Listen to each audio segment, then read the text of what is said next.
Hello everyone, welcome to Aryan classes. आज हम लोग आगामी झारखंड के सभी परीक्षाओं के तैयारी के लिए 20 प्रश्न करने वाले हैं। तो चलिए हम लोग मॉक टेस्ट करेंगे, देखते हैं कि इसको कितना मार्क्स आता है। आप लोग ज़रूर बताइएगा कि हमारा मार्क्स कितना आया है, ठीक है। चलिए हम लोग शुरू करते हैं वीडियो को। और एक चीज़ रिक्वेस्ट रहेगा, वीडियो को आप लोग पूरा देखिए और साथ में चैनल को लाइक शेयर सब्सक्राइब ज़रूर कीजिए। कमेंट में यह भी बताइए कि आपके हमारा ये वीडियो कैसा लगा। तो चलिए हम लोग क्वेश्चन करते हैं। पहला क्वेश्चन है, द्वैध शासन नीति को समाप्त किसने किया था? Lord Warren Hasting, Lord Curzon, Lord Ripon, Lord Mountbatten. जी हाँ, इसका जो आंसर होगा वो होगा Lord Warren Hasting. Lord Warren Hasting द्वैध शासन को ख़त्म करने में सबसे महत्वपूर्ण भूमिका निभाए थे, ठीक है। द्वैध शासन प्रणाली का उन्मूलन ईस्ट इंडिया कंपनी ने दीवान के रूप में कार्य करने और अपने स्वयं के एजेंटों द्वारा राजस्व का संग्रह करने का निर्णय लिया था। इसलिए रॉबर्ट क्लाइव द्वारा ये शुरू किया गया जो भी था, शुरू की गई द्वैध शासन प्रणाली का उन्मूलन वारेन हेस्टिंग ने समाप्त कर दिया था, ठीक है। हमारा अगला क्वेश्चन है, भारतीय नागरिकों के लिए एक समान सिविल संहिता प्राप्त कराने की बात कही गई। कौन से अनुच्छेद में? अनुच्छेद 40, अनुच्छेद 45, अनुच्छेद 44, अनुच्छेद 48 का क। हमारा आंसर होगा ऑप्शन नंबर 3, अनुच्छेद 44, ठीक है। अगला क्वेश्चन है, उद्योगों के विकास तथा औद्योगिकरण की रणनीति किस योजना का अंग थी? पहला ऑप्शन है 7वीं, दूसरा ऑप्शन है चतुर्थ, तीसरा ऑप्शन तृतीय, चौथा ऑप्शन द्वितीय। जी हाँ, हमारा आंसर होगा ऑप्शन नंबर 4, द्वितीय। नेक्स्ट क्वेश्चन है, किस हिमालय चोटी को सागर माथा कहते हैं? पहला ऑप्शन नंगा पर्वत, दूसरा ऑप्शन धौलागिरी, तीसरा ऑप्शन कंचनजंगा और चौथा ऑप्शन माउंट एवरेस्ट। जी हाँ, आप सही हैं। चौथा ऑप्शन होगा माउंट एवरेस्ट, जिसे हम लोग सागर माथा कहते हैं। एक्चुअली में ये सागर माथा जो है ये नेपाली वर्ड है, इसको नेपाल में बोला जाता है सागर माथा, ठीक है। इसका सामान्य तिब्बती नाम चोमोलुंगमा है, जिसका अर्थ है विश्व की देवी माँ या घाटी की देवी। इसका संस्कृत नाम है सागर माथा, जिसका शाब्दिक अर्थ होता है स्वर्ग की चोटी। एवरेस्ट का आकार 3 तरफा पिरामिड की तरह है, ठीक है। चलिए अगला करते हैं, भारत में इस्पात उत्पादन उद्योग को निम्नलिखित में से किसके आयात की अपेक्षा होती है?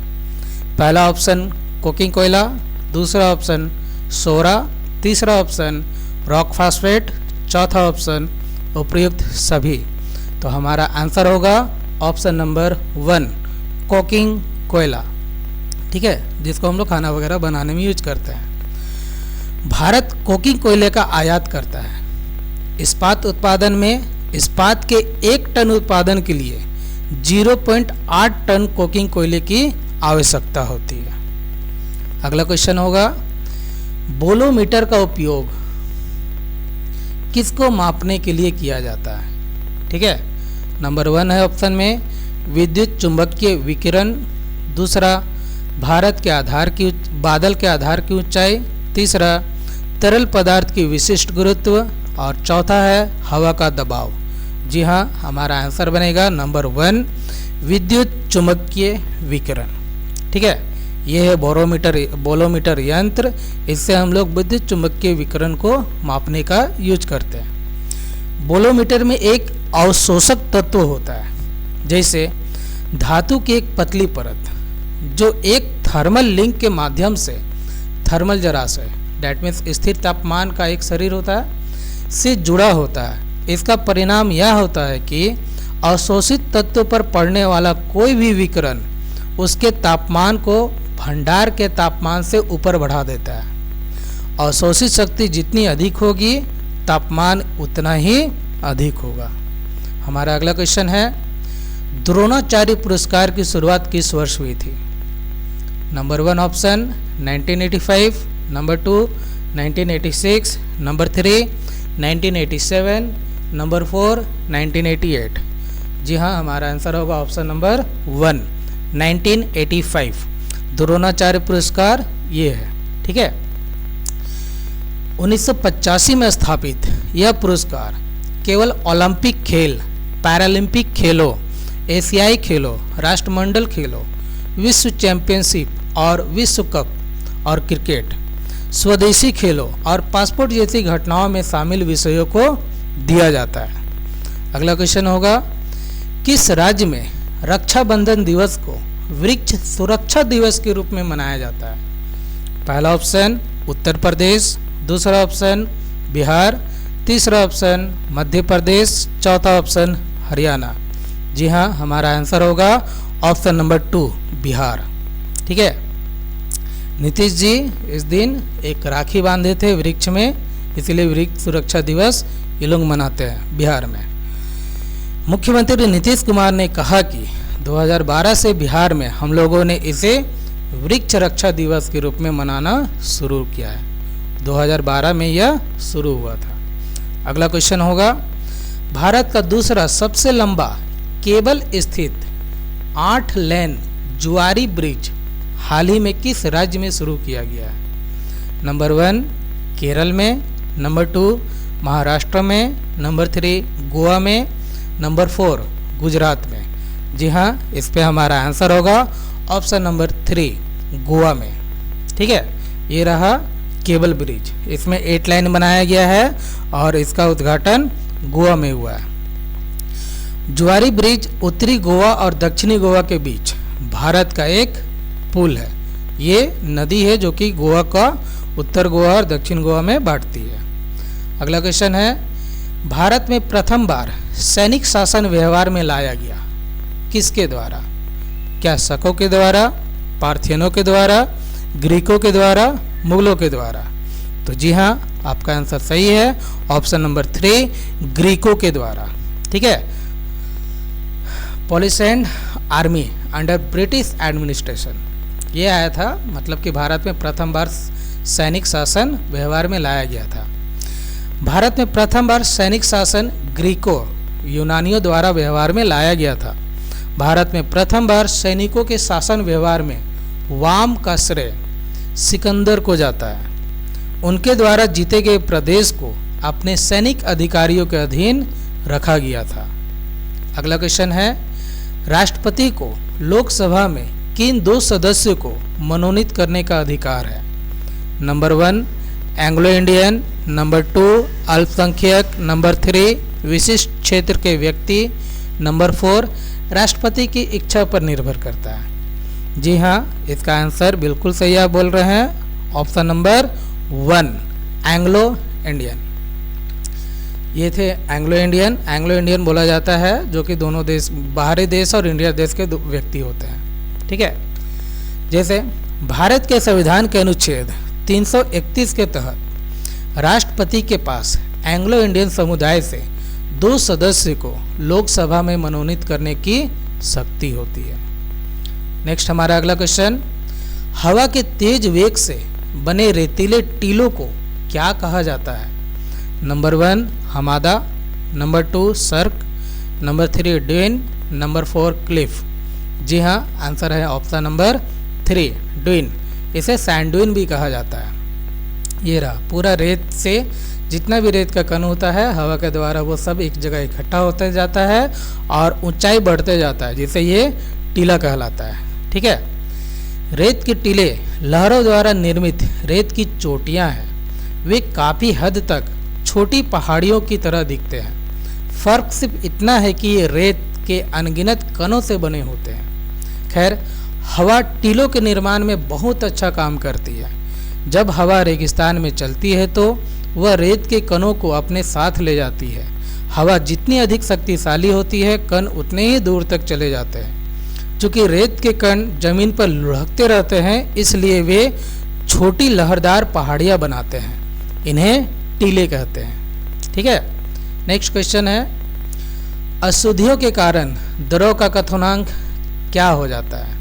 पहला ऑप्शन है घट जाता है, दूसरा ऑप्शन है बढ़ जाता है, तीसरा ऑप्शन है वही रहता है, और चौथा ऑप्शन है कि कुछ संबंध नहीं है। ये ऑप्शन जो भी है इससे कोई संबंध नहीं है। तो हमारा यहाँ पे ऑप्शन होगा, जी हाँ, आंसर होगा बढ़ जाता है। ठीक है, नेक्स्ट क्वेश्चन है हमारा, प्लसिंग मिडोज का संबंध किस खेल से जुड़ा हुआ है? यहाँ जुदा लिखे हुए हैं, जुड़ा हुआ होगा। ठीक है, number 1 polo, number 2 football, number 3 lawn tennis, number 4 cricket. जी हाँ, आप बिल्कुल सही सोच रहे हैं। प्लसिंग मिडोज जो होता है वो लॉन टेनिस पे होता है। ठीक है, ये रहा पिक्चर पे, देखिए लॉन टेनिस का ये ग्राउंड है, लॉन टेनिस का खेल। ठीक है, नेक्स्ट क्वेश्चन हम लोग करते हैं, 108वीं भारतीय विज्ञान कांग्रेस का आयोजन कहाँ किया गया?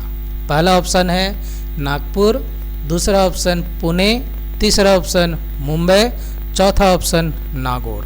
तो हमारा आंसर होगा ऑप्शन नंबर फर्स्ट, नागपुर। 108वीं भारतीय विज्ञान कांग्रेस का आयोजन नागपुर में किया गया था।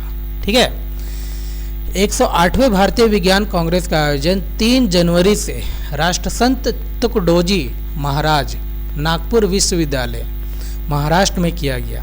प्रधानमंत्री नरेंद्र मोदी 3 जनवरी 2023 को इस 5 दिवसीय आयोजन का उद्घाटन वीडियो कॉन्फ्रेंसिंग के माध्यम से किए और साथ साथ कार्यक्रम को संबोधित भी किए।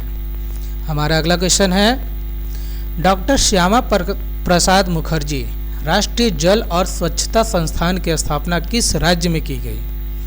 पहला ऑप्शन पश्चिम बंगाल, दूसरा ऑप्शन महाराष्ट्र, तीसरा ऑप्शन गुजरात और चौथा ऑप्शन बिहार। जी हाँ, हमारा आंसर होगा ऑप्शन नंबर 1, पश्चिम बंगाल। डॉक्टर श्यामा प्रसाद मुखर्जी राष्ट्रीय जल एवं स्वच्छता संस्थान।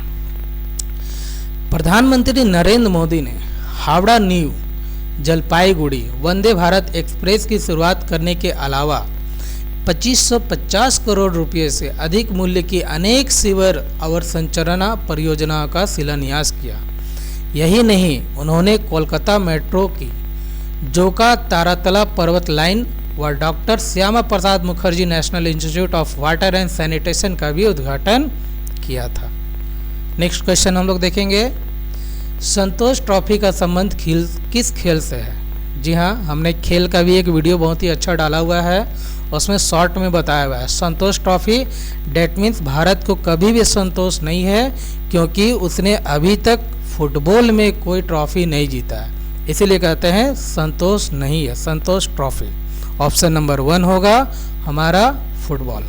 ठीक है, संतोष ट्रॉफी के लिए राष्ट्रीय football championship hero Motors cup के साथ पराजय संबंधों के कारण, जिसे हीरो नेशनल फुटबॉल चैंपियनशिप या केवल संतोष ट्रॉफी के रूप में भी जाना जाता है, एक राज्य स्तरीय राष्ट्रीय फुटबॉल प्रतियोगिता है और राज्य संघों और सरकारी संस्थानों द्वारा यह लड़ी जाती है, डेट मीन्स खेली जाती है। हमारा अगला क्वेश्चन होगा, अष्टाध्यायी किसके द्वारा लिखी गई है? नंबर ऑप्शन 1 पाणिनि, दूसरा ऑप्शन वेदव्यास, तीसरा ऑप्शन वाल्मीकि और चौथा ऑप्शन सुखदेव। तो जी हाँ, हमारा आंसर होगा पाणिनि, ऑप्शन नंबर 1। अष्टाध्यायी पुस्तक भी पाणिनि के द्वारा ही लिखी गई है। अष्टाध्यायी का मतलब ही होता है 8 अध्याय। महर्षि पाणिनि द्वारा रचित संस्कृत व्याकरण का एक अत्यंत प्राचीन ग्रंथ 700 ईस्वी पूर्व है।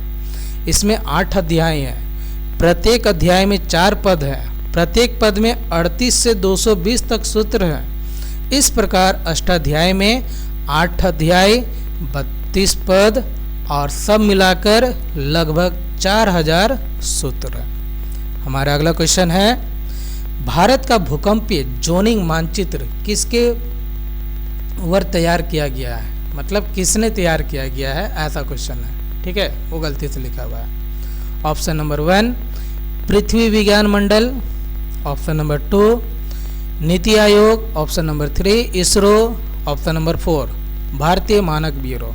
तो इसका आंसर होगा कि भारत का भूकंप जोनिंग मानचित्र किसके द्वारा तैयार किया गया है? तो ऑप्शन नंबर 4 होगा, भारतीय मानक ब्यूरो के द्वारा तैयार किया गया है। ये देखिए, एक हम लोग का भारत का जो मैप है उसमें अलग अलग जोन दिया गया है, किस जोन में किस तरह का भूकंप आता है। ठीक है, नेक्स्ट है 2023 में इनमें से कौन सा पुरस्कार आशा भोसले को प्रदान किया जाएगा? ऑप्शन नंबर 1 संगीत नाटक अकादमी पुरस्कार, ऑप्शन नंबर 2 वैश्विक भारतीय संगीत अकादमी पुरस्कार, ऑप्शन नंबर 3 लता दीनानाथ मंगेशकर पुरस्कार, ऑप्शन नंबर 4 दादा साहेब फाल्के पुरस्कार। जी हाँ, इस पे हमारा जो आंसर बनेगा ऑप्शन नंबर 3 लता दीनानाथ मंगेशकर पुरस्कार। यह पुरस्कार देखिए स्वर कोकिला लता मंगेशकर की स्मृति में शुरू किए पुरस्कारों के मंगलवार को मुंबई में हुए ऐलान में पुरस्कृत शख्सियतों में मशहूर गजल गायक पंकज उधास और अभिनेत्री विद्या बालन के नाम भी शामिल है। बीते साल यह 6 अप्रैल को हुआ था, जिसमें लता मंगेशकर के निधन के बाद इन पुरस्कारों की स्थापना की गई थी और पहला पुरस्कार प्रधानमंत्री नरेंद्र मोदी को दिया गया था। तो इस तरह से हम लोग वीडियो समाप्त करते हैं। कुछ स्पेलिंग मिस्टेक था, बीच में ध्यान नहीं दिए थे। आप लोग ज़रूर बताइएगा आप लोगों को ये क्वेश्चन कैसा लगा। ठीक है, चलिए हम लोग वीडियो को समाप्त करते हैं।